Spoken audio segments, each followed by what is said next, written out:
Сәлем баршаңызға. Бүгін апельсин мен лимон қосылған қарақат тосабын жасаймыз. Қарақат денсаулыққа өте пайдалы. Құрамында С дәрумені, П дәрумені, фосфор, темір, калий бар. Асқазан ішек жолдары ауруына және суықтан суық тиіп, тыныс жолдарының жұмыстары төмендеп кеткен жағдайда қарақат тосабын жеуге кеңес беремін. Бізге керекті ингредиенттер: қарақат 2 кг, 2 апельсин, 1 лимон, 2 кг қант керек. Ең алдымен қарақатты жуып тазалап аламыз. Тазартылған қарақатты мясорубкадан өткіземіз. Апельсин, лимонды жуып тазалап, видеода көрсетілгендей етіп бөлшектерге бөліп турап шығамыз. Оларды да мясорубкадан өткіземіз.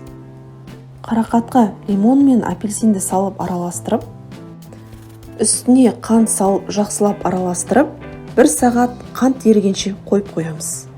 1 сағаттан кейін қарақат тосабын пластмас ыдысқа немесе банкіге салып холодильникке сақтаймыз. Полиэтиленовый пакетке салып морозилікке сақтаса да болады. Каналыма тіркеліп лайк басуды ұмытпаңыздар.